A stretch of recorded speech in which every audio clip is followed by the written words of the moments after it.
উঠল। এইভাবে চোখ দিয়ে গিলে খাস না জন্তু।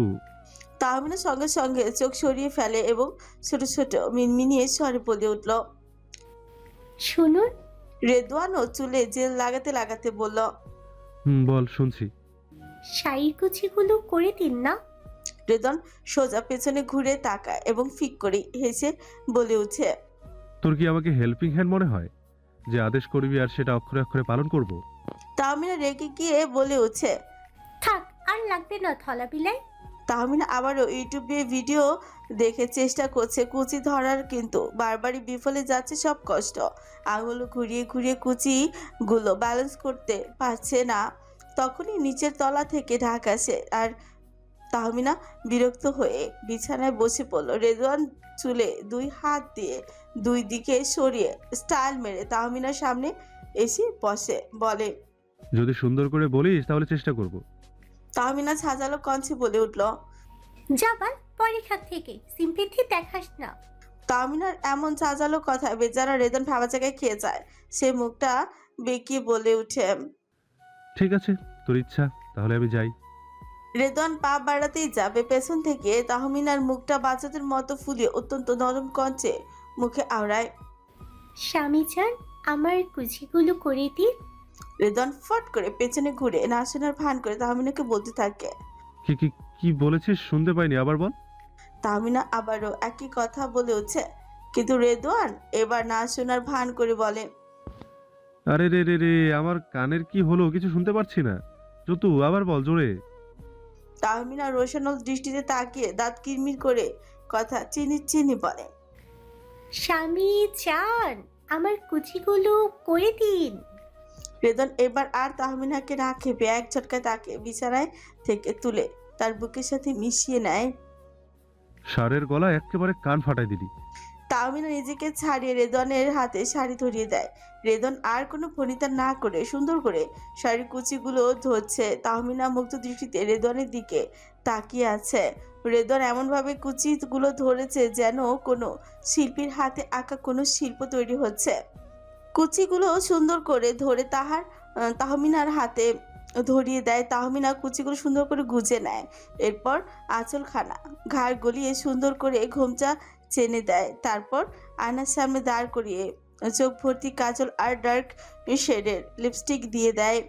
পেছন থেকে রেদওয়ানের বুকে হাত গুছে তাকিয়ে আছে।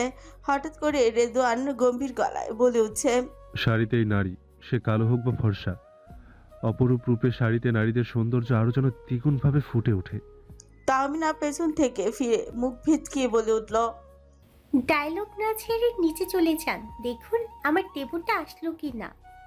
রেদওয়ান আর কোনো কথা না বাড়িয়ে নিচে চলে যায়। কাজী সাহেব চলে আসেন।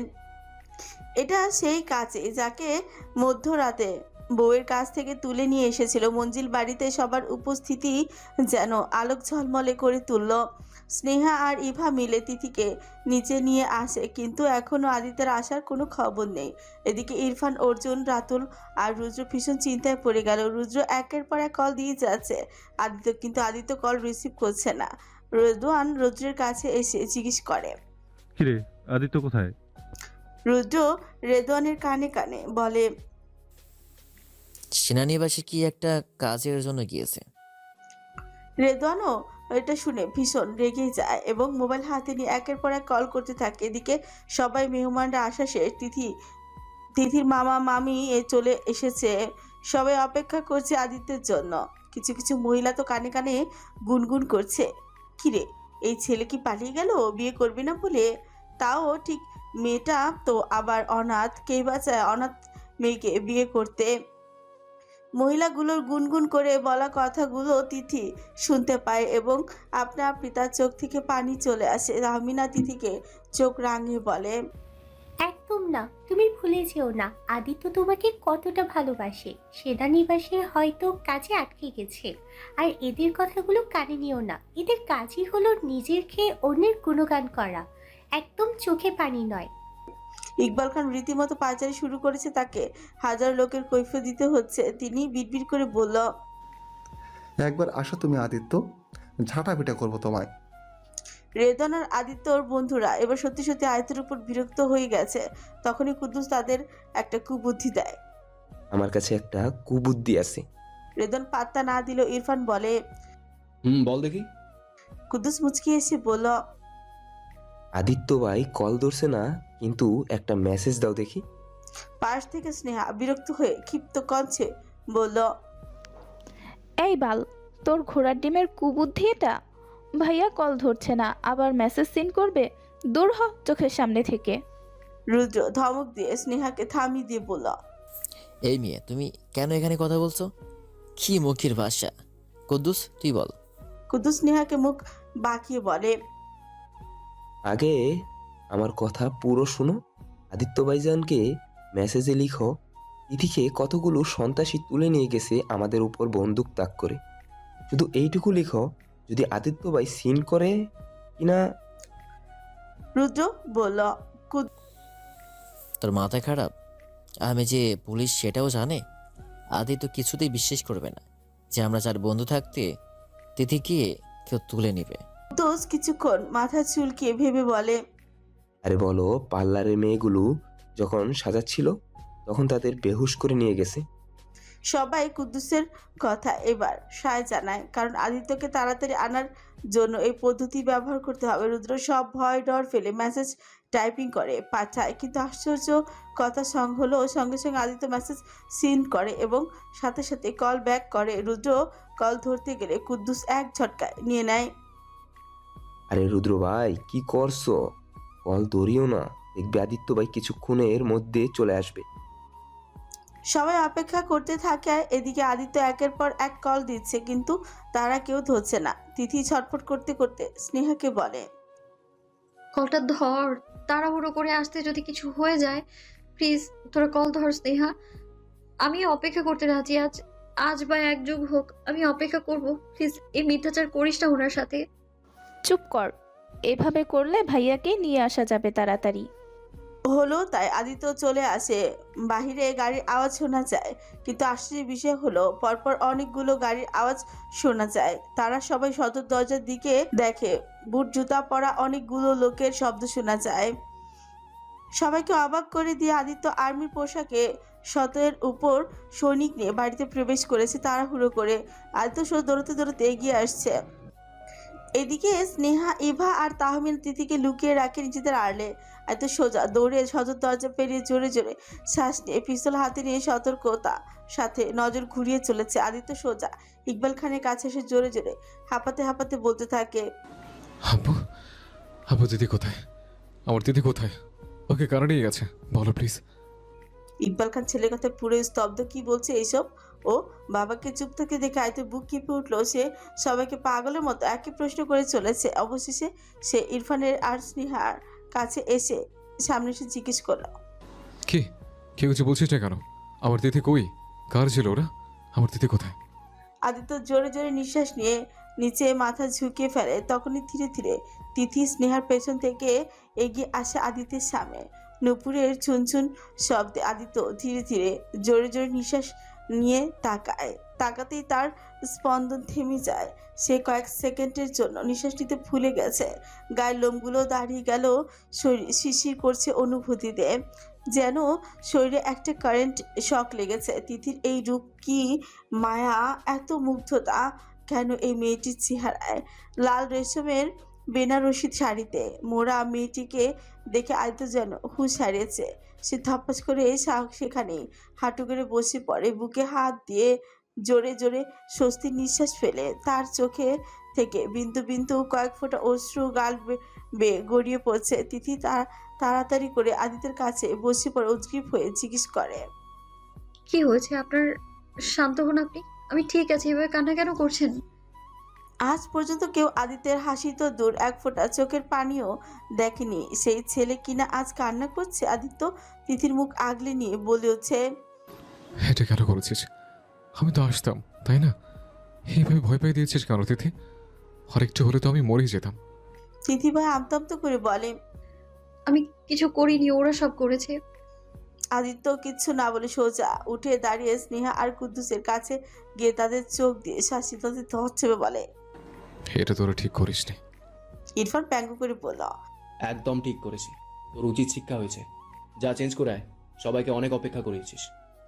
আদিত্য তাদের আরেকবার রাগি চোখে তাকে উপরে চেঞ্জ করতে চলে যায়। প্রায় কিছু মিনিট পর আদিত্য শেরওয়ানি পরে হাজির হয়। তিথি এবং আদিত্যকে একে অপরকে বিপরীতে বসানো হয়। কাজী এইবার বিয়ে পর্ব শুরু করে। অপরদিকে মুগ্ধকে খান মঞ্জিল বাড়িতে তার মা সাইমা বেগম আটকে রেখেছে। মুগ্ধ দরজা খোলার জন্য আকুতি মিনতি করছে, কিন্তু বিয়ে বাড়িতে এত এত শব্দ আর সাউন্ড বক্সের শব্দে মুগ্ধর কথা কেউ শুনছে না। মুগ্ধ ফ্লোরে পড়ে তরপাতে থাকে। প্লিজ আম্মু, দরজাটা খুলো। আমার ফারু আমাকে ছেড়ে চলে যাচ্ছে, দরজা খুলো আম্মু। তখনই ফট করে একজন কালো কোট পরা ব্যক্তি দরজা খুলে ছায় দাঁড়িয়ে থাকে। তার আগমন যেন এক ভয়ঙ্কর আভাস ছড়িয়ে দিয়েছে খান বাড়িতে। ব্যক্তিটি বড় বড় পা চালে সোজা মুগ্ধকে বুকে চেনে নেয়। মুগ্ধ কান্না ভেজা চোখে এক পলক তাকে বুকে ঝাঁপিয়ে পড়ে। আব্বু, ও আব্বু, ওরা আমার ফারুকে কেড়ে নিচ্ছে, আমি মরে যাব। আমার ফারুকে এনে দাও আব্বু। সেই কোট পরা লোকটি তাতে দাঁত চেপে বিড়বিড় করে। চিন্তা করিস না, সব ঠিক হয়ে যাবে। লোকটির মুখে এক কথা, কিন্তু চোখগুলো যেন অন্য কিছুর আভাস দিচ্ছে। তখন সাইমা বেগম রুমে ঢুকে পড়ে। ছেলের এমন অবস্থা দেখে স্বামীকে বলছেন, ওগো দেখো তোমার ছেলের কি অবস্থা, কি করে সামলাবো ওকে। লোকটি হাত মুষ্টিবদ্ধ করে ফেলে। তাকে দেখে যে কেউ বিভ্রান্ত হবে। মুখ দিয়ে মধু ছড়লেও চোখ দিয়ে যেন আগুন ঝরছে। তাও নিজেকে স্বাভাবিক রেখে মৃদু হেসে উত্তর দেয়, এখন ওই সব বলে লাভ কি, কাজের কাজ তো কিছুই পারো না। কাজী সাহেব এদিকে বড় বড় করে বলছে তিথির উদ্দেশ্যে, বলো মা কবুল। তিথি হাত কাঁপছে। হ্যাঁ, সে এর আগেও এরকম ভাবে কবুল বলেছে, কিন্তু এইবার তার যেন এই ভিন্ন অনুভূতি। সে চোখের জল ফেলে ছোট নাড়িয়ে হালকা করে উচ্চারণ করে, কবুল। সবার মুখে ফুটে উঠল হাসি। উপরতলা থেকে মুগ্ধ ছটফট করে রুম থেকে বেরিয়ে আসতে চাইছে। আগন্তুক লোকটি এবং সাইমা বেগম মুগ্ধকে ধরে টেনে রুমের ভিতরে ঢুকিয়ে ফেলে। মুগ্ধ পাগলের মতন বকে চলেছে, ফারু রে, কবুল বলিস না, আমি মরে যাচ্ছি। আমার কাছে ফিরে আয় না, আমরা চলে যাব বহু দূর। তবু অন্য কারো হোস না, কবুল বলিস না। আমাকে ছাড়ো তোমরা, আমি ফারুর কাছে যাব, ওকে ছিনিয়ে নিচ্ছে আমার কাছ থেকে। সাইমা বেগম এবং সেই লোকটিকে মুগ্ধকে সামলাতে কোনো মতে পাচ্ছে না। মুগ্ধ ফ্লোরে পাগলের মতো ছটফট করে চলেছে। আমাকে যেতে দাও, আমি ফারুর কাছে যাব। আমার বুকটা ফেটে যাচ্ছে, আমি মরে যাব। আমি বাঁচতে চাই না আমার ফারুকে ছাড়া। ফারু রে, যাস না আমাকে ছেড়ে, আমি নিঃস্ব হয়ে যাব। আমাকে একলা করে যাস না, আমাকে যেতে দাও তোমরা। সাইমা বেগম মুখে আঁচল চেপে কান্না করে চলেছে। কি ছেলে ছিল তার, আর এখন কি হয়ে গেছে। মুগ্ধ সাইমা বেগমের হাত আঁকড়ে ধরে বলে উঠছে, আম্মু, ও আম্মু, আমাকে যেতে দাও প্লিজ। তোমার ছেলের বুকটা ফেটে যাচ্ছে, তার কষ্ট হচ্ছে। আমাকে আমার ফারুর কাছে যেতে দাও প্লিজ। সাইমা বেগম কান্না জড়িত কণ্ঠে বলে, না রে, ফারু আর তোর নেই, সে এখন অন্যের স্ত্রী, ওর কথা ভুলে যা। মুগ্ধ পাগলের মতন মাথা নাড়ে চিৎকার করে গলা ফাটিয়ে বলে উঠছে, যদি সে আমার নাই হবে, তাহলে কেন তার জন্য এত মায়া জন্মেছে এই হৃদয়ে। তার আগমন আমার জন্য শুভকার ছিল, কিন্তু কেন এখন এত পীড়া দিচ্ছে। আম্মু, আমি মরে যেতে চাই, বাঁচতে চাই না। যে হৃদয়ে তিথি নেই, সেই হৃদয় দিয়ে কি করব? আমাকে মেরে ফেলো আম্মু। আম্মু, ফারুক কেন আমায় ভালোবাসলো না? আমাকে কেন ওর জন্য বানানো হলো না? আমাকে ধ্বংস করে দিল। এখন এই ভাঙাচোরা হৃদয় নিয়ে কি করব? কেই বা সামলাবি এই হৃদয়? তিথির থেকেও তোকে ভালো মেয়ে এনে দিব, সবচেয়ে বিশ্ব সুন্দরী। মুগ্ধ কান্না করা অবস্থা চুল আঁকড়ে পাগলের মতো চিৎকার করে বলে, আমার কাউকে চাই না, শুধু তিথিকে এনে দাও আম্মু। আমার ফারুক থেকে স্নিগ্ধ কোমলতায় আর কোনো একটা মেয়েও নেই। আমি আমার ফারুর মায়ে পড়েছি, রূপে নয়। তাকে হৃদয়ে বন্দি করেছি, মোহের জালে নয়। মুগ্ধ হঠাৎ ফুপিয়ে কেঁদে উঠছে, হাত জোর করে মিনতি করছে, প্লিজ দরজা খুলে দাও। আমি আমার ফারুককে দেখব, আমার প্রাণ প্রিয়নীকে দেখব। আমি জিজ্ঞাসা করব কেন সে আমার হলো না। না হলে তোমার ছেলে এবার সত্যি সত্যি শ্বাসরুদ্ধ হয়ে মারা যাবে। এভাবে বলতে বলতে মুগ্ধ একেবারে সেন্সলেস হয়ে যায়। বিয়ের আসরে আদিত্য কবুল বলে দিয়েছে, কিন্তু আশ্চর্যের বিষয় হলো আদিত্যের কবুল বলার সাথে সাথেই শত উপর আসা সৈনিকগুলো আকাশে ফায়ার চালাচ্ছে। সবাই অপলক দৃষ্টিতে তাকিয়ে রয়েছে। সবাই ভাবছে এ কেমন বিয়ে, শুক্রিয়া করার বদলে পিস্তলে গুলি চালাচ্ছে। গুলির শব্দে কাজী সাহেব তো ভয় লুঙ্গি তুলে চেয়ারের পেছনে লুকিয়ে পড়ে। এটা দেখে কুদ্দুস হাসতে হাসতে বলে উঠছে, শালা বিতুর টিম, বউ সারা কিছু বুঝে না। দেখবি তোর বউ একদিন পালাবে, না হলে আমি তুলে নিয়ে আসবো। বেচারা কাজী মুখটাকে চুপসেই ফেলে। সবসময় তার বউকে কেন টেনে আনে, একটা মাত্র বউ তার, সে বউ ছাড়া থাকতে পারে না। সবাই অনেক খুশি, কিন্তু আদিত্যের চোখ থেকে আবার চপচপ করে চোখের জল পড়ছে। সে কোনো মতে তার অনুভূতি লুকোতে পারছে না। তিথি সবার সামনে আদিত্যের মুখ আগলে নিয়ে বলে, কান্না করছেন কেন? যাকে এত ভালোবেসেছেন তাকেই তো পেয়েছেন। আদিত্য অশ্রুভরা নয়নে তিথির দিকে তাকে ফিসফিস করে বলে, এটা দুঃখের কান্না নয়, এটা সুখের কান্না, আমার অপূর্ণতার কান্না, তোকে আমার করার কান্না, তোকে সারা জীবন আগলে রাখার দায়িত্ব নেওয়ার কান্না। তিথিও কেঁদে ফেলে। আদিত্য তিথির চোখের পানি মুছে দিয়ে বলে, আমার পূর্ণতা, তোকে পেয়ে সত্যি আমি আজ আবারও নতুন পূর্ণতা পেলাম। আই প্রমিস কখনো তোকে কষ্ট দেব না, তোর সব দুঃখ আমি নেব, আমার ভাগের সব সুখটুকু তোর হয়ে যাক বউ। তাহমিনার চোখে পানি চলে আসলো। কি সুন্দর মুহূর্ত, অসীম ভালোবাসার বন্ধন। কিন্তু সে চারিদিকে চোখ বুলিয়ে আরমিনকে খুঁজে চলেছে। মেয়েটা তো কিছুক্ষণ আগে এখানে ছিল, কিন্তু ও কই গেল?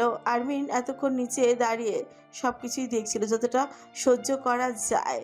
সে তা সীমা ছাড়িয়ে গেছে। বুকের ভেতরটা হাহাকার করে উঠল। সে ধীরে ধীরে উপরে চলে আসে। রুমে ঢুকেই যেন পা কেঁপে উঠলো, হোঁচট খেয়ে মাটিতে পড়ে যায় ফুপিয়ে। কান্না করতে করতে বুক ভেঙে একটা চিৎকার বেরিয়ে এলো তার ঠোঁট থেকে। আম্মু, আমি আর পারছি না, আমি মরে যাব।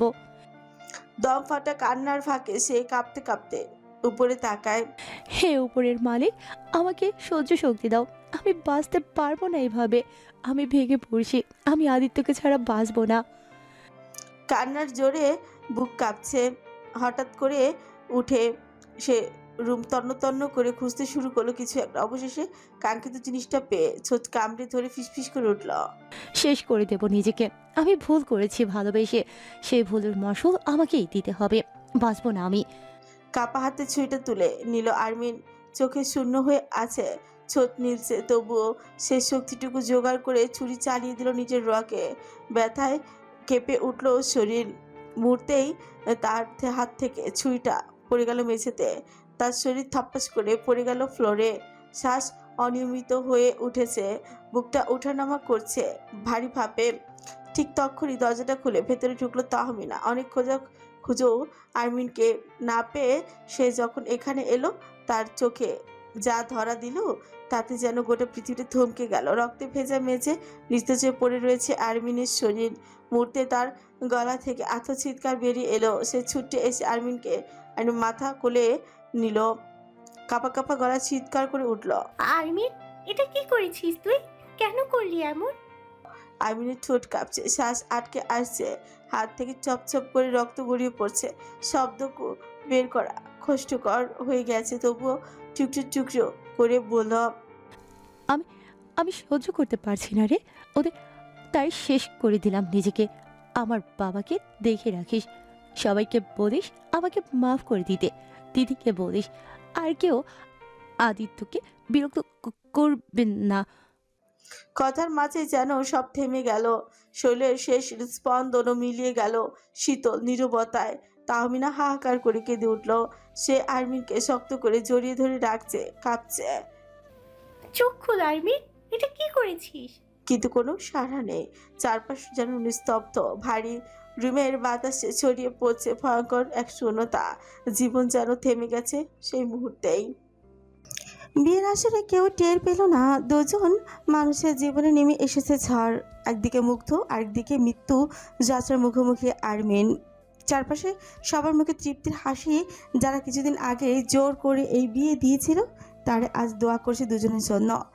এইদিকে আদিত্য আর তিথির ফটোশ্যুট চলছে। আদিত্য যেন চোখ সরাতেই পারছে না তিথির থেকে। অস্বস্তি তিথি চোখ ঘুরিয়ে অন্যদিকে তাকালো। আদিত্য হঠাৎ একটু রাগি চোখে বলল, চোখ তুলে ফেলবো বেয়াদব বেটি, এদিকে তাকা। ভয়ে তিথি আস্তে করে তার দিকে ফিরে তাকালো। আদিত্য স্থির হয়ে পলকহীন দৃষ্টিতে তাকিয়ে রইল। এইভাবে বসে থাক, আমার চোখ দুটি তৃষ্ণা মেটুক। তোকে এইভাবে দেখার জন্য রাতের পর রাত জেগেছে। তিথি বারবার নাক ঘষছে, লজ্জা আর বিরক্তি তার নাক লাল হয়ে গেছে। আদিত্য চুকুচকে তাতে তৎ চেপে বলল, গতকালও বলেছি, আজ আবার বলছি, যে জিনিসটা তোকে কষ্ট দেয় সেটা বড় দরকার নেই। তোরা মেয়েরা সৌন্দর্যের জন্য এতটা মরে আছে, ব্যথায় পেলে সেটা আঁকড়ে ধরে থাকিস। খোল এটা। কিন্তু যেদিন তিথি খুলল না, আদিত্য এবার কড়া গলায় থমকালো। খুলতে বলেছে, তাড়াতাড়ি খুলে ফেল। দেখছিস না কেমন লাল হয়ে আছে? থাপ্পড় খেতে না ছেলে, তাড়াতাড়ি খোল। ভয় অভিমানে তিথি নাকের নথ খুলে ফেলল, ঠোঁট ফুলিয়ে অভিমানী সুরে পড়ল, হলো তো শান্তি, আজকেও মারতে হবে তাই না? ব্যথা পাচ্ছি আমি, তাতে আপনার কি যায় আসে তাই না? আদিত্য ঠোঁটের কোণে মুচকি হাসি টেনে শান্ত গলায় উত্তর দিল। আসে যায়, তুই ব্যথা পেলে আমিও ব্যথা পাই। তিথি মুখ বাঁকিয়ে উল্টো প্রশ্ন ছুড়ল, তাহলে যখন ওই দামড়া হাত দিয়ে আমাকে থাপ্পড় মারেন তখন কি ব্যথা লাগে না? লাগে।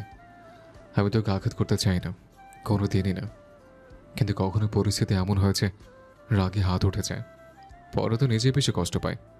আদিত্য আর কিছু বলতে যাবে, তখনই উপরে ঘর থেকে চিৎকার করে ছুটতে ছুটতে সিঁড়ি বেয়ে নিচে নামছে তাহমিনা।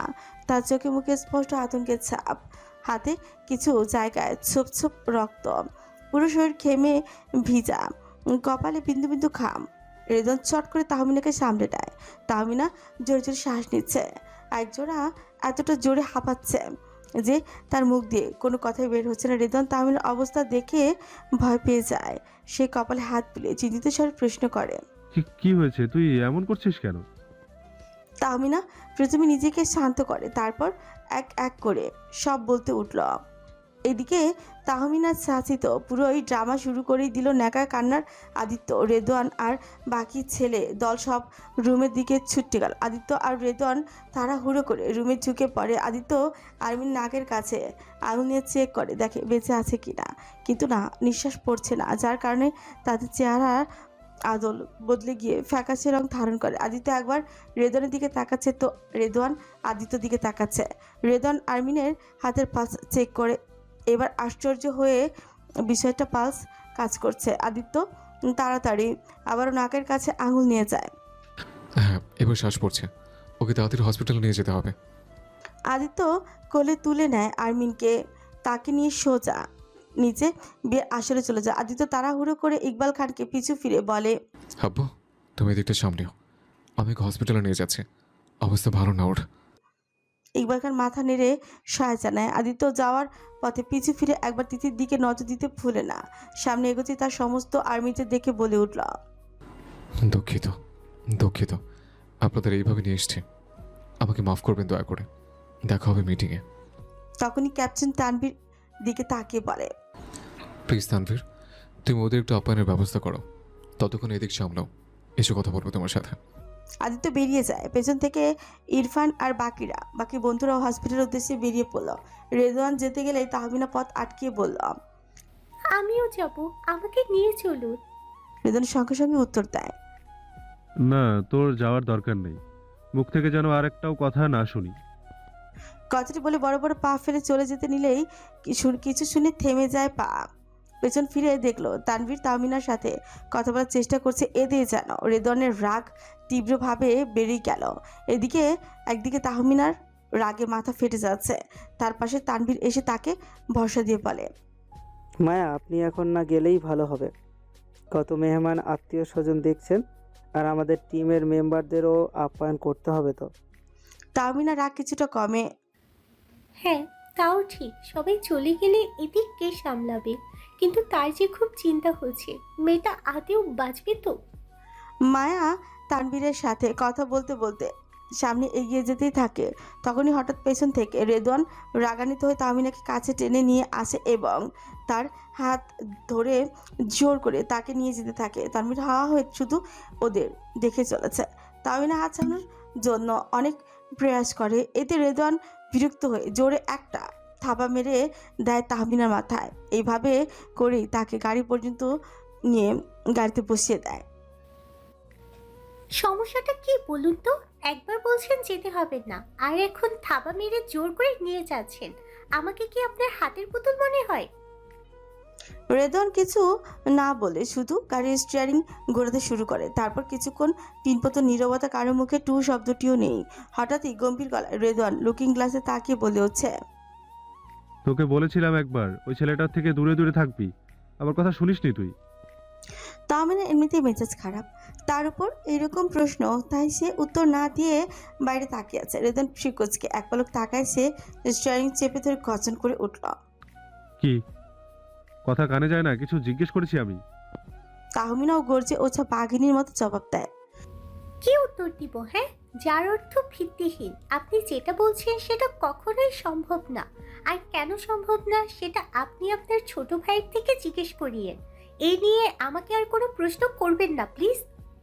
রেদন আর কোনো প্রশ্ন করে না, শুধু মাঝে মাঝে দাঁত কিরমির করতে থাকে। আদিত্য দৌড়াতে দৌড়াতে ডাক্তারকে ডেকে বলছে। কয়েকজন নার্স এবং একজন ডক্টর এসে আরমিনকে চেক আপ করে তাড়াতাড়ি ওটিতে নিয়ে যায়। বাকি সবাইও চলে আসে। আদিত্য বেঞ্চে মাথা নিচু করে বসে আছে। কি থেকে কি হয়ে গেল? মেয়েটা যে কেন এত পাগলামি করে বোঝা মুশকিল। আদিত্যের মনে মনে নিজেকে অপরাধীও মনে হচ্ছে।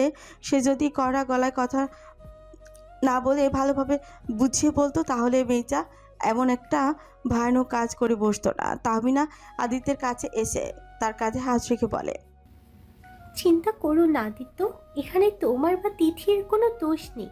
তোমরা কোনো অন্যায় করনি, ওর ভাগ্যে যা আছে তাই হবে। তখনই শব্দ করে আদিত্যের ফোনটা বেজে উঠল। স্ক্রিনে তাকিয়ে দেখলো ইকবাল খান কল দিয়েছে। আদিত্য ফটাফট কল রিসিভ করেও তাতে কথা বলতে থাকলো। হ্যাঁ আব্বু বলো, কি হয়েছে ওখানে? ইকবাল খান বড় বড় শ্বাস ফেলে বলে। শান্ত হ, তেমন কিছু না, শুধু মুগ্ধ। আদিত্য এবার কিছুটা বিচলিত হয়। ইকবাল খান ওপাশ থেকে জবাব দেয়, মুগ্ধ? মুগ্ধের কি হয়েছে আব্বু? ও অনেক পাগলামো করছিল, বিদে ওকে ঘুমের ইঞ্জেকশন দিয়ে ঘুম পাড়ানো হয়েছে। ছেলেটার চেহারার দিকে তাকানো যাচ্ছে না, কেমন শুকিয়ে গেছে। একটি বিয়ে দুইটা মানুষের জীবন ধ্বংস করে দিল। তারপর তিনি হতাশার একটা শ্বাস ফেলে কলটা কেটে দেন। আদিত্য স্থির হয়ে পাথরের মতো বসে রয়। সেই বা কি বলবে, আব্বুর কথাটা তো আর মিথ্যে নয়। এইদিকে ওটিতে অপারেশন চলছে প্রায় অনেকক্ষণ সময় ধরে। কিছুক্ষণ আগে ডাক্তার জানিয়ে গেছেন তেমন কোনো ভয়াবহ পরিস্থিতি নেই, শুধু শিরা এবং রগে গভীরভাবে কেটে গেছে। রক্ত বেশি বয়ে গিয়েছিল, তবে এখন তেমন কোনো প্রাণনাশের ভয় নেই।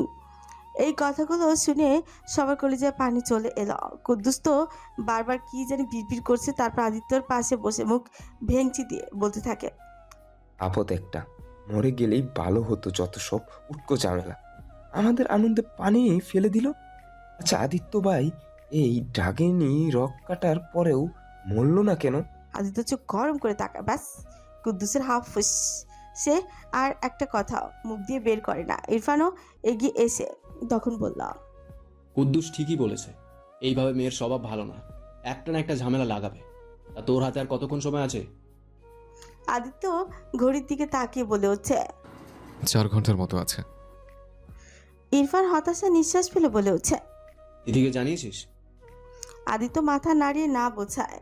আদিত্য বেঞ্চ থেকে পকেটে হাত গুজে উঠে দাঁড়ালো। তারপর ইরফানের দিকে তাকিয়ে বলে, না, আর কিছুক্ষণ থাকবো। ডাক্তার বলেছে কিছুক্ষণের মধ্যেই জ্ঞান ফিরবে। ওর সাথে আমার কিছু কথা আছে। তাহমিনা তখন উদ্বিগ্ন কণ্ঠে বলে উঠছে, তুমি চলে যাও আদিত্য, তিথি হয়তো তোমার জন্য অপেক্ষা করছে, আর তোমাকে তো তাড়াতাড়ি ফিরতে হবে, কাল থেকে ট্রেনিং শুরু। আদিত্য কিছু বলবে, তখনই ডাক্তার এসে জানায় পেশেন্টের জ্ঞান ফিরেছে। আদিত্য কারোর সাথে আর কোনো কথা না বলে সোজা ক্যাবিনে ঢুকে যায়। আর্মি নিষ্প্রাণ চোখে উপরের দিকে তাকিয়ে আছে, তার চোখ থেকে চপচপ করে নোনতা জল গড়িয়ে পড়ছে। আদিত্য একটা চুল টেনে এনে তার কাছাকাছি বসে পড়ে। পাশিকার অস্তিত্ব পেয়ে আর্মিন ঘুরে তাকায়। তাকানোর সাথে সাথেই তার চোখগুলো বড় বড় হয়ে যায়। সে ভাবতে পারেনি অপ্রত্যাশিতভাবে আদিত্য তার সামনে চলে আসবে। আদিত্যর গম্ভীর গলায় জিজ্ঞেস করে, কেন করেছে এমনটা? আর্মিনের সাথে সাথে জবাব দেয়, ভুল করেছি, তাই মাসুল দিতে চেয়েছিলাম, কিন্তু ভাগ্যে দেখুন ঠিকমতো মরতেও পারলাম না। এটা করা কি খুব জরুরি ছিল? নিজের জীবনকে এইভাবে হেলাফেলা করা ঠিক না। আচ্ছা ধরো আমি তোমাকে বিয়ে করলাম, কিন্তু তুমি কি খুশি থাকতে আমার সাথে, হয়তো আমাকে পেতে, কিন্তু কখনো আমার মনে থাকতে পারতে না। কখনো তোমাকে আমি ভালোবাসতাম না। তাহলে সে জীবন কি তোমার জন্য ভালো হতো? আরমিন চুপ থাকে। আদিত্য আবার বলল, দেখো, ভালোবাসা জোর করে হয় না, আর না করে পাওয়া ভালোবাসায় সুখ আছে। তুমি শুধু কষ্ট পাবে আর কষ্ট, তাই এটাই তোমার জন্য ভালো। তুমি মুভ অন করো। তোমার যে একটা বাবা আছে অনন্ত, তার কথা তো ভাবো। আর কারোর জন্য না হোক, অনন্ত তার কথা তো ভাবো। আর কারোর জন্য না হলেও তোমার বাবার জন্য হলে বেঁচে থেকে লড়াই করো। আশা করি পরবর্তীতে কখনো এমন ঘটনা তুমি আর করবে না। আসছি আমি, ভালো থেকো। আরমিন শুধু অশ্রু ভরা চোখে তাকিয়ে রয়। আদিত্যর পানে ঠিকই তো বলেছে, জোর করে ভালোবাসা পেয়ে কি লাভ, যেখানে শুধু কষ্ট আর কষ্টই থাকবে। তবুও যে বেহায় মন মানতে চায় না। আকাশে কালো রং বলে দিয়েছে রাত অনেক গভীর হয়েছে। চারিদিকে শুনশান নীরবতা। খান মঞ্জিল বাড়িতে কয়েক ঘন্টা আগে যেখানে খুশির বন্যা বয়েছিল, সেখানে এখন নিস্তব্ধতা। পুরো বাড়ি মরুভূমির মতো হয়ে উঠেছে। তবুও স্নেহা, ইভা আর মধু মিলে বিয়ের আসর জমিয়ে রেখেছে। তারা প্রাণপণ চেষ্টা চালাচ্ছে সবার মুখে হাসি ফোটানোর জন্য। তিথিকে আদিত্যের রুমে সুন্দর করে বসানো হয়। আদিত্যের বাকি বন্ধুরা এসে বিছানায় নানা রকম ফুল দিয়ে সাজিয়ে গেছে।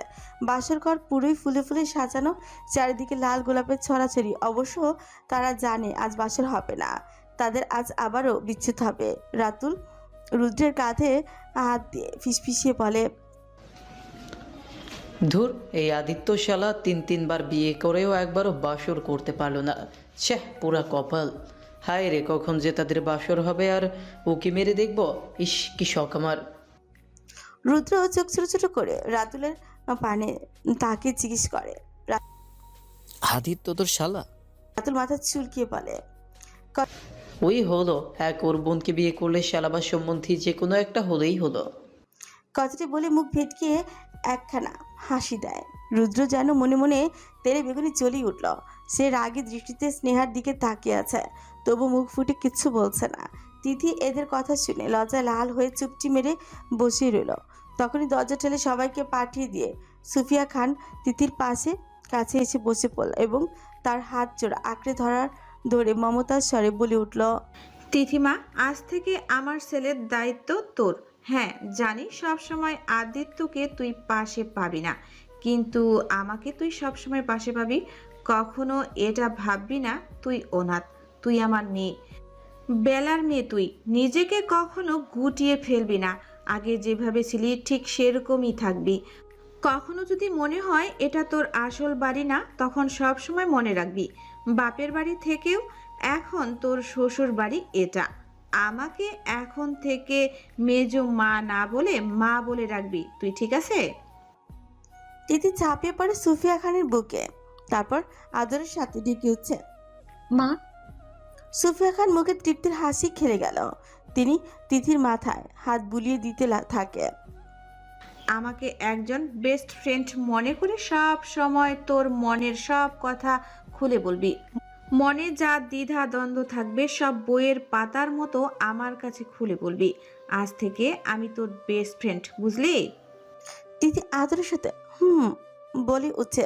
সুফিয়া খানের পর চলে যায়। তখন দরজা পেরিয়ে দৌড়াতে দৌড়াতে লুসি তিথির কোলে চলে আসে।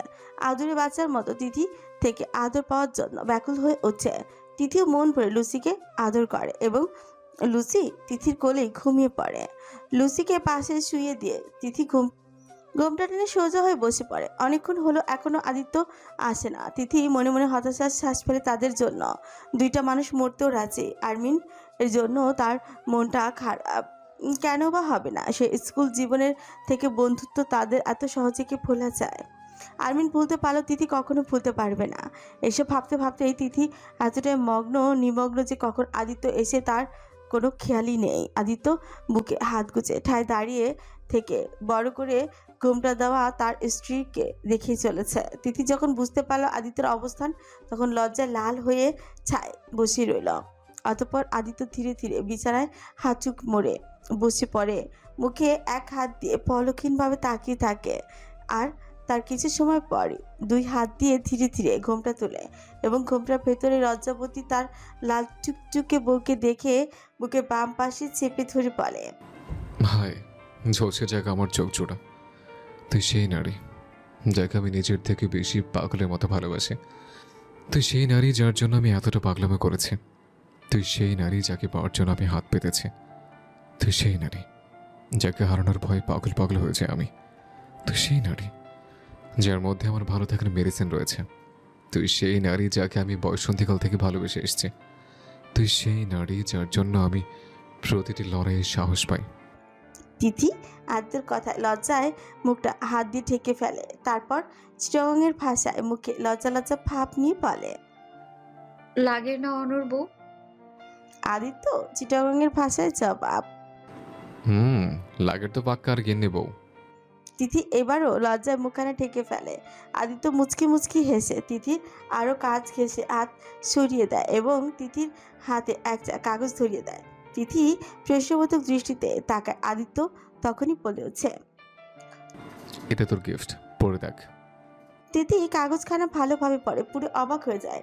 যেখানে বড় বড় অক্ষরে লেখা ছিল মালিকানার সনদ। এই মর্মে প্রত্যয়ন করা হচ্ছে যে নিম্নলিখিত মোটরসাইকেলগুলো শ্রীমতী ফারিয়া খান তিথির একচ্ছত্র মালিকানাধীন।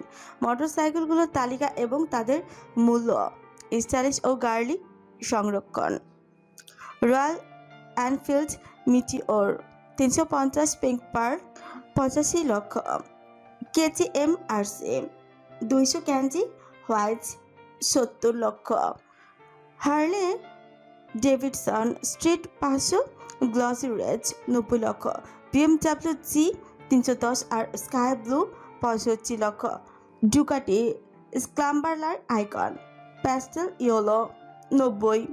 মোট মূল্য 4 কোটি। বিশেষ দ্রষ্টব্য: তালিকাভুক্ত প্রতিটি মোটরসাইকেলের উপরে অংশটি ভালোবাসা ও শ্রদ্ধায় পূর্ণ।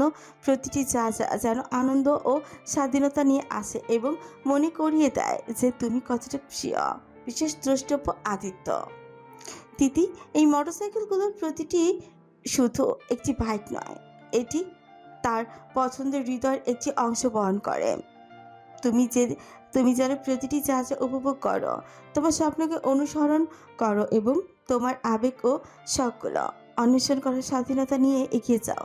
এই বাইকগুলো যেন তোমাকে হাসিতে ভরা দিন একসাথে কাটানো অভিযান এবং যা তোমার আত্মাকে খুশি করে তা অনুসরণ করার আনন্দের কথা মনে করিয়ে দেয়। নিরাপদে চালাও, সাহসের সাথে চালাও এবং মনে রেখো তোমার প্রতিটি হাসির জন্য কেউ না কেউ ভাবে। অনুমোদনকারী: মাহাদি খান আদিত্য, মেজর ফেরাক্স।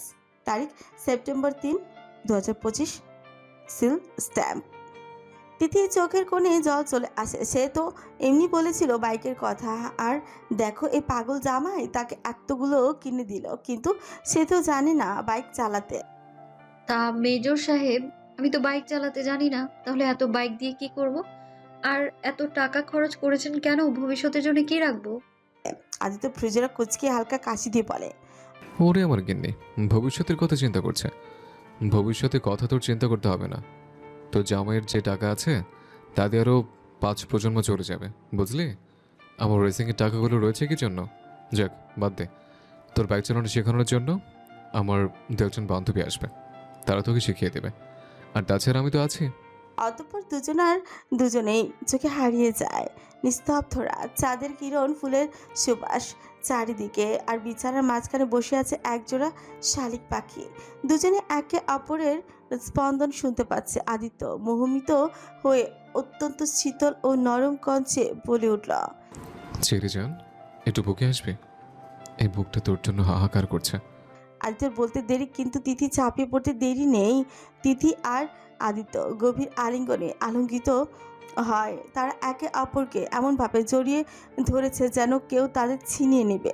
তিথি আদিত্যর বুকে মাথা দেয় এবং মিনমিনি স্বরে বলল, খুব খুব খুব ভালোবাসি কেউ আপনাকে মেজর সাহেব। আদিত্য চোখ বন্ধ করে গভীর নিঃশ্বাস নিয়ে বলে উঠল, আমিও তোকে খুব খুব বেশি ভালোবাসি আমার রেড চেড়ে। আদিত্য তিথির কোলে মাথা রেখে শুয়ে পড়ে। লুসির দিকে তাকে নাক ছিটকা এবং পিটপিট করে পড়ল, এই বিড়ালের বাচ্চাটাকে এখানে নিয়ে আসলে ছ্যা, বাসর ঘরও শান্তি নাই এর জন্য। তিথি আদিত্যের কথায় গা দুলে হেসে উঠল, আপনি সামান্য একটা নাদুস নুদুস বাচ্চাটাকে হিংসে করছেন? ছি মেজর সাহেব, ছি। এই এই বেয়াদব বেটি, হিংসা করবো না বলছিস? ও এখানে কেন থাকবে? আজকে আমাদের ফার্স্ট নাইট না? আজকে আমাদের ফার্স্ট নাইট না? তাহলে ও কেন কাবাবের হাড্ডি হবে? আচ্ছা হয়েছে, ও আমাদের সন্তান, ওকে হিংসা করবেন না। আদিত্য নাক মুখ কুচকে মনে মনে ফিরফির করে। শালার কি দিনকাল এলো, বাসর ঘরে নাকি বিড়াল মারতে হয়, আর এখানে বিড়ালকে ঘুম পাড়াচ্ছে।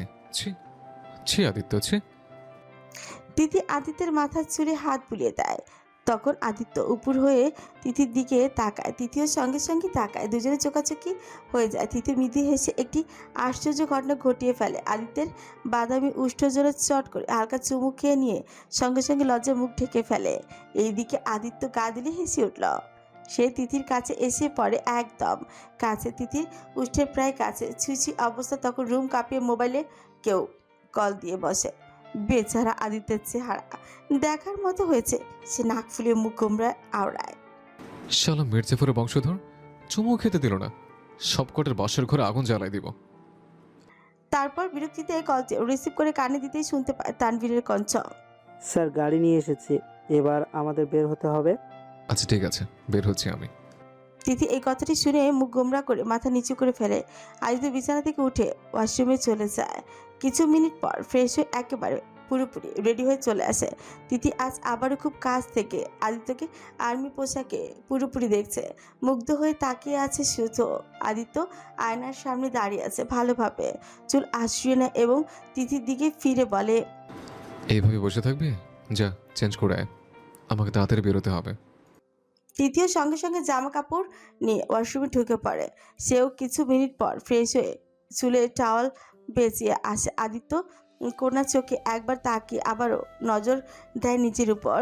তিথি বিছানায় গিয়ে আবারও বসে পড়ে। আদিত্যকে দেখতে থাকে। আদিত্য নিজের কানের ইয়াররিং খুলে ফেলে এবং গলার রকেটটাও সহ। তিথি তখন প্রশ্ন করে উঠল, এগুলো খুলছেন কেন? আদিত্য আয়নায় তাকিয়ে বলল, কানের কোনো ইয়ারিং বা পিয়ার্সিং অনুমোদিত নয়, নিরাপত্তা এবং ডিসিপ্লিনের কারণে কঠোরভাবে নিষিদ্ধ। তিথি আবারও বলে উঠছে, আচ্ছা আমাকে স্নেহা বলেছে আমাদের নাকি 3বার বিয়ে হয়েছে, কিন্তু আমার তো মনে পড়ছে না। আদিত্য পায়ে বুট জুতার ফিতে লাগাতেই বলে, 3বার। আমার ট্রেনিংয়ের আগে তোকে বিয়ে করেছিলাম, মনে নেই? চকলেটের লোভ দেখিয়ে একটা কাগজে সাইন করেছিলাম, ওটা ম্যারেজ রেজিস্ট্রেশন ছিল। ওইটা তখন তোর বয়সের কারণে অনুমোদন না হলেও পরে হয়েছিল। তিথি যেন আকাশ থেকে পড়ল। তার সাথে এত বড় ছলচাতুরি সে নাক ফুলিয়ে খুশা করে পড়ল, এত বড় ছলচাতুরি মানবো না আমি, এই ছলচাতুরির বিয়ে। মানতে তোকে কে বলেছে? চলে তো যাচ্ছে, আর ফিরবো না। তিথির চেহারা অন্ধকার নেমে এলো। সে দৌড়ে গিয়ে আদিত্যের বুকে ঝাঁপিয়ে পড়ে হাউমাউ করে কেঁদে দিল। না গেলে হয় না, আমার খুব কষ্ট হচ্ছে। আদিত্য তিথিকে শক্ত করে বুকের সাথে চেপে ধরে বলে, না, যেতে হবে, কান্না করিস না, যেভাবে আগে ছিলে সেভাবেই থাকবে, আমি খুব শীঘ্রই আসবো। তিথি বুক থেকে মাথা তুলে ফুপিয়ে বলে, তাহলে আমাকে আপনার সাথে নিয়ে চলুন।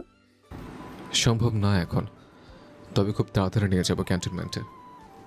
তিথি যেন আরো বাজে হয়ে গেল। সে আদিত্যের শার্ট আঁকড়ে ধরে কাঁদতে বলতে থাকে, না প্লিজ, আপনি যাবেন না। আদিত্য তিথিকে নিজের থেকে ছাড়িয়ে ধমকে সুরে বলতে থাকে, চুপ, একদম চুপ। আগে আমাকে ছাড়া যেভাবে থাকছিস ঠিক সেভাবেই থাকবি। আর আর আমি ফ্যামিলি নাম্বারের মধ্যে আব্বু আম্মু আর তোর নাম্বার দিয়েছে, যদি আমার কোনো বিপদ হয় তোদের জানাবে। শোন তিথি, শোন আমার কথা, তুই এখন একজন সৈনিকের সহধর্মিনী, তাই তোকে সবসময় স্ট্রং থাকতে হবে এবং সব পরিস্থিতির জন্য তৈরি থাকতে হবে, বুঝলে? তিথি মাথা নেড়ে আওড়ায়, না না, আমি কিছু বুঝবো না, আপনি তাড়াতাড়ি ফিরে আসুন। আদিত্য ঠোঁট কামড়ে হেসে তিথির কপালে অধর স্পর্শ করে দিয়ে মাথা ঠিকিয়ে বলে, ফিরতে তো হবেই, ক্ষুধার্ত বাঘ আমি, তৃষ্ণা না মিটিয়ে চলে যাচ্ছে, ফিরতে তো হবেই। আদিত্য নাটকের স্বরে বলে, তিথি পোড়া কপাল আমার, 3বার বিয়ে করেও এখন ইয়ে করতে পারলাম না। চোখ ছোট ছোট করে ফেলে। ইয়ে কি? আদিত্য টুহনিল ব্লু ডিজায়ার পারফিউমটা লাগাতে বলে, কিছু না। নিজেকে আরেকবার আয়নায় দেখে জোরে নিঃশ্বাস নিয়ে তিথির সামনে নিজেকে দাঁড় করিয়ে বলে, বউ তাহলে যাচ্ছি, নিজের খেয়াল রাখিস, সময় পেলে আমি কল দিব, ঠিকমতো খাওয়া দাওয়া করবি, আমার শৌকে নিজেকে কষ্ট দিস না, তখন এই কঙ্কল চোরটা আদর করতে পারবো না। তিথি চুপচাপ আদিত্যর কথা শুনে চলেছে আর তার চোখ থেকে চপ চপ করে পানি গড়িয়ে পড়ছে। আদিত্যের চোখের জল মুছিয়ে দেয় এবং চোখ দুটো যে অধরে পরশ দেয়। কান্না করো না ছেড়ে যান, ফিরবো তো আমি খুব তাড়াতাড়ি, তখন আদর আদরে তোকে চাঁদের দেশে পাঠিয়ে দিব। তিথি এই কথা শুনে ফিক করে হেসে ওঠে। আদিত্য রুম থেকে বেরোতে নিলে পিছু ফিরে লুসির দিকে তাকিয়ে বলে, এই অশুভ বিড়ালের বাচ্চার খেয়াল রাখিস। কথাটি বলে আর এক মুহূর্ত দাঁড়ায় না। দাঁড়ালে দেখা যাবে তিথির চোখের জলে আদিত্য নরম হয়ে পড়বে, কিন্তু তার যে নরম হলে চলবে না। ড্রয়িং রুমে সবাই বসে আছে। আদিত্য এক এক করে সবার কাছ থেকে বিদায় নিয়ে মুগ্ধের বাবার কাছে আসে, অর্থাৎ তার ফুপার কাছে। মুগ্ধের বাবা নাম মির্জা আলম, তিনি একজন স্বনামধন্য ব্যবসায়ী। আদিত্য মির্জা আলমকে বলল, কেমন আছেন ফুপা? অনেকদিন পর দেখা হলো। মির্জা আলম হেসে উত্তর দেয়, ভালো, তা সাবধানে যেও, বলা তো যায় না কখন কি হয়ে যায়, তাই নিজের খেয়াল রেখো। আদিত্য মাথা নাড়ে এবং সুফিয়া খান এবং ইকবাল খানের কাছে এসে তাদের জড়িয়ে ধরে। আব্বু আসছি, ভালো থেকো তোমরা, আমি খুব শীঘ্রই আসবো। সুফিয়া খানের দিকে তাকিয়ে বলে, আম্মু আমার পাগল বউটাকে দেখে রাখো। তারপর সবার থেকে বিদায় নিয়ে বেরিয়ে যায় আদিত্যর সাথে কুদ্দুস, রেদন আর ইরফানও রুদ্রও বেরিয়ে যায়। গাড়ি গেটের কাছাকাছি দাঁড়িয়ে আছে, যেখানে তানভীর বসে রয়েছে। আদিত্য গাড়িতে ওঠে, রেদন আর কুদ্দুসকে উদ্দেশ্য করে বলে বাই। তারপর তাদের গাড়ি চলতে শুরু করে। দূর থেকে জানলার ধার থেকে আদিত্যের যাওয়া দেখছে তিথি। তার মুখে অমাবস্যার আধার নেমেছে। যেখানে আজ নারীরা সম্পূর্ণ পূর্ণতা পায়, সেখানে আজ তার স্বামী চলে যাচ্ছে কয়েক মাইল দূরে।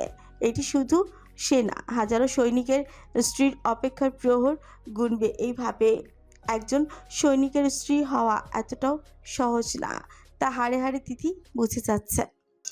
সময় কি কখনো কারোর জন্য থেমে থাকে? কখনোই না। সময়, এই 3 অক্ষরের শব্দটা ছোট্ট হলেও এর মূল্য অনেক। সময় স্রোতের মতো প্রবাহমান, যার কোনো স্থির নেই, সে চলবেই তার নিজস্ব গতিপথে। দেখতে দেখতে 3টি দিন কেটে গেল আদিত্য আর তিথির বিয়ে। ছাদের উত্তপ্ত সূর্যের কড়া রোদে পাথর মতো স্থির হয়ে কর্নার দাঁড়িয়ে আছে তিথি। তার চোখ দুটি শূন্য আকাশের দিকে একমনে চেয়ে আছে, হাতে তার মোবাইল খানা। গত 3 দিন ধরে আদিত্য একবারও খোঁজ নিল না। তিথি এই 3 দিনে অনেকবার কল দিয়েছে, কিন্তু প্রতিবারই হতাশ হয়। শেষবারের মতন আবারও চেষ্টা করে, কিন্তু এবার ব্যর্থ হয়। কাকে বা অভিযোগ দিবে? মেয়েদের জীবনে বাবা মার পর স্বামী হয় তাদের একমাত্র সম্বল, যাকে আঁকড়ে ধরে সারা জীবন পার করে দেয়। পারো। পেছন থেকে মুগ্ধের কণ্ঠ শুনে কিঞ্চিত অবাক হলেও তেমন কোনো ভাবান্তর দেখা যায় না চেহারায়। সে উদাস মনে উত্তর দেয়, কেমন আছো মুগ্ধ ভাইয়া? মুগ্ধ কিছুটা হেসে বললাম, ভালো আর থাকতে দিলি কই, নিজের বিরহে পুড়িয়ে পুড়িয়ে তো আমাকে ছাই করে দিলি। তিথি একবার পেছনে ঘুরে নজর বলে মুগ্ধের দণ্ডায়মান প্রতিবিম্বে চোখের নিচে চটা করে কালো দাগের মতন, যেটাকে ডার্ক সার্কেল বলে। মুগ্ধের চোয়াল শুকনো, মুখ ভর্তি দাড়ি, চোখগুলো নিভু নিভু। মনে হয় অনেকদিন ঘুম না, স্বাস্থ্য অনেকটা কমে গেছে, একেবারে শুকিয়ে কাঠ হয়ে গেল। তিথি মনে মনে অপরাধ বোধে মাথা নিচু করে ফেলে। মুগ্ধ যেন এক অবিচল মানব, এখন তার কোনো অনুভূতি নেই, এক পাথর মানব। জানিস, খেতে পারি না কিছুতেই। 2টা দানা ভাতে মুখে দিলেই, তুলতে গেলেই ভেতর থেকে উগরে চলে আসে কান্না। তখন আর ভাত খাওয়ার ইচ্ছাটাই মরে যায়। তিথি শুধু ফ্যাকাশে মুখে সব কথা শুনে যাচ্ছে, তার মুখ থেকে একটা শব্দ উচ্চারণ হচ্ছে না। মুগ্ধ তিথির নিশ্চুপতা দেখে গা দুলিয়ে হেসে উঠল এবং আশেপাশে আকাশের পানে তাকিয়ে বলে, ফারু রে, তোরে যদি পাইতাম তাহলে এই জীবনে আর কোনো আফসোসে থাকতো না রে। এই কথাটি বলার সাথে সাথে মুগ্ধ কিছুটা ঢলে পড়ে। তার চোখে ঝাপসা ঝাপসা দেখছে। মুগ্ধ হাত দিয়ে মাথা চেপে ধরে, যন্ত্রণা ছটফট করতে থাকে। তিথি মুগ্ধের হঠাৎ এহেন অবস্থায় ঘাবড়ে যায়। সে চিন্তিত হয়ে বলে, মুগ্ধ ভাইয়া নিচে চলুন, এই কড়া রোদে আপনার কষ্ট হচ্ছে, নিচে চলুন। কিছু খাননি হয়তো, তাই মাথা ঘোরাচ্ছে। চলুন, যন্ত্রণা হচ্ছে তো আপনার। মুগ্ধ মাথা চেপে ধরে রাখা অবস্থাতে অত্যন্ত বহু কষ্টে উচ্চারণ করে বলল, মাথার থেকে যে হৃদয়ে বেশি যন্ত্রণা হচ্ছে রে ফারু। মাথায় এই যন্ত্রণার ওষুধ খেলে ঠিক হয়ে যাবে, কিন্তু এই হৃদয়ের যন্ত্রণা কেমনে ঠিক হবে বলতে পারিস? মুগ্ধ দুটি দাঁত দিয়ে ঠোঁট চেপে ধরেছে, খুব শক্তভাবে, হয়তো কান্না চেপে রাখার ব্যর্থ চেষ্টা করছে। তোর ভালোবাসাটা একটু ভিক্ষা দিতে পারতি, তখন তুই হয়ে থাকতি আমার মালিক আর আমি তোর ভালোবাসার ভিক্ষুক। কথাটি বলে দ্রুত বেগে মুগ্ধ পা চালিয়ে নিচে চলে গেল। হয়তো তার উগরে আসা কান্না তিথিকে দেখাতে চায় না। তিথি সেখানে ঠায় দাঁড়িয়ে রয়। মুগ্ধের এমন বেগে ছুটে যাওয়া দেখে মির্জা আলম তাকে থামিয়ে দেন। তারপর ছেলের কাঁধে হাত রেখে বলল, কাপুরুষের মতো আর কয়বার তুমি পালিয়ে বেড়াবে? আজ পর্যন্ত তুমি সব কিছুতে জিতে গেছো, শুধু এই একটা বিষয় তুমি খুব বাজেভাবে হেরেছো। মুগ্ধ, এই ঠুনকো ভালোবাসার জন্য তুমি আজ নিজের বেহাল দশা করেছো। আসলে ভুলটা তোমার। সব কিছুতেই ভালো মানুষই মানায় না, কিছু কিছু ক্ষেত্রে খারাপও হতে হয়। তুমি সবসময় তিথির সামনে ভালো মানুষ হয়ে থেকেছো, তার সব কথা মেনেছো, কিন্তু তোমার বিপরীতে আদিত্য ও কী করলো? তিথির সামনে খারাপ হয়ে থেকেছে। ভালোবাসা হাসিল করতে নায়ক নয়, ভিলেন চায়, ভিলেন। আদিত্য ভিলেন হয়ে থাকতো বলেই ও আজ তিথিকে পেয়েছে। ভাগ্যের ওপর ছেড়ে দিলে সব কিছু পাবে না, তোমাকেও কেড়ে নিতে শিখতে হবে। মুগ্ধ বাবার মুখপানে তাকিয়ে জবাব দেয়, আব্বু, জোর করে তো আর ভালোবাসা হাসিল করা সম্ভব নয়। মির্জা আলম মুখে ভাবমূর্তি পাল্টে কিছুটা রাগি রাগি ভাবে ছেলের দিকে তাকায়। আমি মির্জা আলম, কখনো হারতে শিখিনি, তাই তুমি আমার ছেলে হয়েও হারতে পারো না। যা তোমার সেটা ছিনিয়ে আনতে শিখো। তুমি আদিত্য থেকে তিথিকে ছিনিয়ে নাও, বাকি সব আমি সামলে নেব। মুগ্ধ গভীর এক শ্বাস নিয়ে হতাশ হয়ে বলে, না আব্বু, এটা অন্যায়। সে যে আমার ছিল না আব্বু, তাহলে কি করে আমার করিনি? ওপরওয়ালা যে তাকে আমার করে আনেনি, তবে কেন বানাতে চাইলাম আমার হৃদয়ের মহারানী?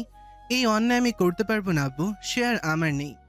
মির্জা আলম ছেলের মতিগতি দেখে কিছুটা ফ্রিকুচকে তাকালেন, অতঃপর মুচকে এসে ছেলেকে সাহস দিয়ে বলল, আরে বেটা, আমি তো শুধু একটু মজা করছি। আচ্ছা বাদ দাও এসব, ওরা ওদের মতো থাকুক, তুমি নিজের মতো জীবন আবারও ভালোভাবে গুছিয়ে নাও। ভেবে দেখবো। আর আমি একটু হাসপাতাল থেকে ঘুরে আসি। গটগট পায়ে মুক্ত পেরিয়ে যায় হাসপাতালের উদ্দেশ্যে। মির্জা আলম ছেলের জ্বর পানে তাকিয়ে মনে মনে কি যেন বিড়বিড় করে, চোখগুলো যেন তার অন্য কিছু বলছে। তাহমিনা গায়ে কালো ফুল স্লিভ শার্ট, যার বোতামগুলো বুকের কাছ পর্যন্ত চানা করে আটকানো, কালো জিন্স প্যান্টের ফিটিং এমনভাবে টাইট যে তার শরীর দৃঢ়তা আর আত্মবিশ্বাস স্পষ্ট বোঝা যাচ্ছে। কোমরে চওড়া করে বেল্ট শক্ত করে বাঁধা, যেখানে ডান দিকের কালো চামড়া হোলস্টার ঠাসা রিভলভার গুজে রাখা, পায়ে ভারী কালো বোট জুতা, চুলগুলো বেন দিয়ে টেনে বাঁধা।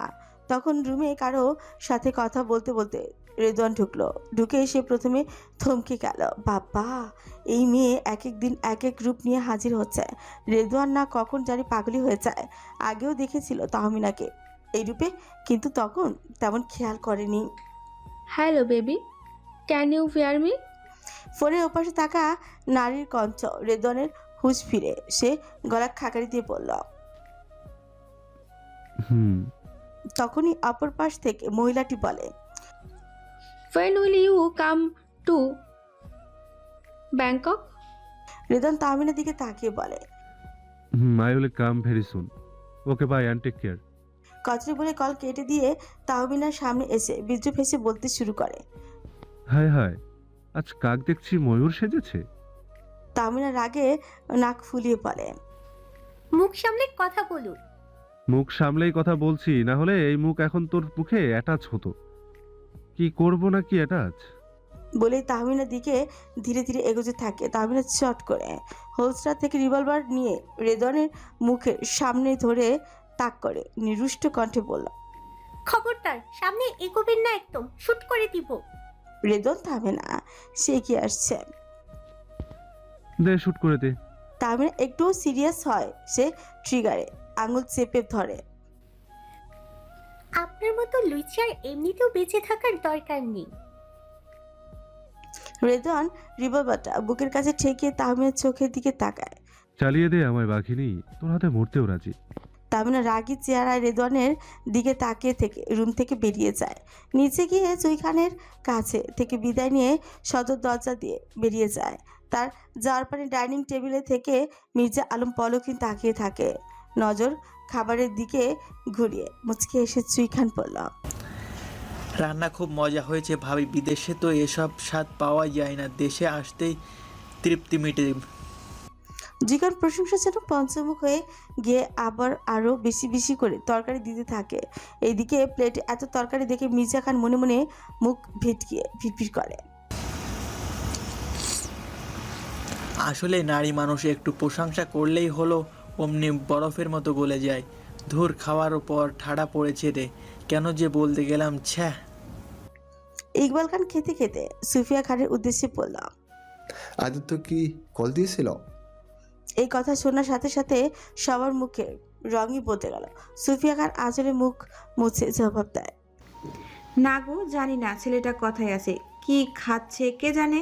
ইকবাল খান মুখে রুটি চিবুতে চিবুতে বলে, কি আর খাবে?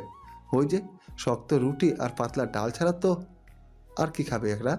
সুফিয়া খান মুখটা গোমরা করে স্বামীকে বলে, ছেলেটা যেন তাড়াতাড়ি ফিরে আসুক আমার বুকে। এই কথাটা মির্জা আলম মৃদু হাসি দিয়ে বলে, ভাবি, তোমার ছেলে যেই প্রফেশনে গিয়েছে ওইখানে দিনে 1000 সৈনিক মারা যায়, তাই বলছি কি কোনো কিছু হওয়ার আগে ছেলেকে বোঝাও এই প্রফেশনের জন্য না। মারা যায় কথাটা সুফিয়া খান এবং ইকবাল খানের হৃদয়ে সরাসরি দাগ কেটে ফেলে। এবার সত্যি সত্যি তারা বেশ চিন্তায় পড়ে যায়। চারদেয়ালে কংক্রিটে ঘেরা ইট পাথরে দ্বারা আবদ্ধ রুমটা যেন নিস্তব্ধে ঘেরা, শুধু বৈদ্যুতিক পাখার শোষ শব্দ। দরজা পেরিয়ে রুমে প্রবেশ করেন মেজর ফেরেক্স, যার সামনে দাঁড়িয়ে আছে উচ্চ পদস্থ সৈন্য কর্মকর্তারা।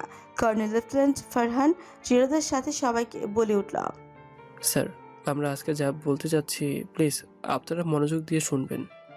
আজ থেকে প্রায় 18 কিংবা 19 বছর আগে আমাদের প্রবীণ সদস্য অতএব কর্নেল সাদমান চৌধুরী এবং লেফটেন্যান্ট কর্নেল তন্ময় খন্দকার মৃত্যুর ঘটনা নিয়ে আমরা আবার তদন্ত করতে চাইছি। আমরা পূর্বের তথ্য অনুসারে জানতে পেরেছি তারা দুজনেই মিশন ড্রাগভেরি 205 এই মিশনটিতে যুক্ত ছিলেন, কিন্তু তথ্য অনুসারে তাদের স্বাভাবিক মৃত্যু বলে আখ্যায়িত করেন। অপর পদস্থ সেনা কর্মকর্তা থেকে একজন বলে উঠছেন, কর্নেল লেফটেন্যান্ট ফারহান, আপনি এখন কি বলতে চাইছেন? ফারহান এবার ভিরেক্সের দিকে চোখের ইশারা দেন। ভিরেক্স ইশারা পেয়ে 2 হাত পেছনে মুড়ে স্থির দণ্ডায়মান হয়ে দাঁড়িয়ে বলতে থাকে, স্যার স্যার আমরা এটাই বলতে চাই, এই মৃত্যু কোনো স্বাভাবিক মৃত্যু নয়, এটা মূলত পরিকল্পিত একটি হত্যাকাণ্ড, যা স্বাভাবিক মৃত্যু বলে চালিয়ে দিয়েছে। আর কর্নেল লেফটেন্যান্ট তন্ময় খন্দকার ছিলেন তাহমিনা খন্দকার মায়ের বাবা, তাই আমরা আবারও রহস্যের উন্মোচন উদ্ঘাটন করব। একজন সেনা প্রধান বলল, তাহলে সেই হত্যাকাণ্ড কিভাবে হয়েছে সেটা তদন্ত করো। মেজর ফেরেক্স কিছুক্ষণ সময় নিয়ে নেয়, তারপর আবার বলতে শুরু করে, না স্যার, তা করলে আমরা শেকড় পর্যন্ত পৌঁছালেও শেকড়ের গাছ পর্যন্ত পৌঁছাতে পারবো না, তাই আমরা ড্রাগবেরি 205 মিশনটি আবার উন্মুক্ত করতে চাই। জানতে চাই এই মিশনে কি এমন আছে যেখানে অনেক সৈনিক মৃত্যুর কারণ হয়েছে। সেনাপ্রধান তৎক্ষণাৎ চেয়ার থেকে দাঁড়িয়ে যান এবং জোরে চিৎকার দিয়ে ভয় ভয় বলেন, না, তোমরা কি পাগল হয়ে গিয়েছো? ওই মিশনে যেই সমাধান করতে গেছে তারা কেউ ফিরেনি। আমি এটার অনুমতি দিতে পারলাম না, মেজর ভিরেক্স। মেজর ভিরেক্স ফ্রিকুচকে রুমের সকল সদস্যের দিকে তাকিয়ে থাকেন। তার চোখে ধরা পড়ে সকলের চেহারা একটা আতঙ্ক, একটা না জানা ভয়, কিন্তু ভিরেক্স চুপ করে থাকে। পরপর সবাই মিটিং রুম থেকে বেরিয়ে যায়, শুধু থেকে যায় ভিরেক্স, ফারহান আর তানভীর। কর্নেল লেফটেন্যান্ট ফারহান ভিরেক্সের কাঁধে হাত দিয়ে বলে, দেখেছো, বলছিলাম না কেউ রাজি হবে না, শুধু শুধু বাড়তি ঝামেলা করে পরিবারের ক্ষতি ডেকে এনো না ভিরেক্স। ভিরেক্স দাঁতে তো হচ্ছে ধরে চেহারায় একটা কঠিন ভাব এনে বলে, স্যার যাই হয়ে যাক, আমি এই মিশন উন্মোচন করবই করব। তখনই একজন সৈন্য এসে দাঁড়ায়, জানায় ভিরেক্সের মোবাইলে অনবরত কল দিয়ে যাচ্ছে কেউ।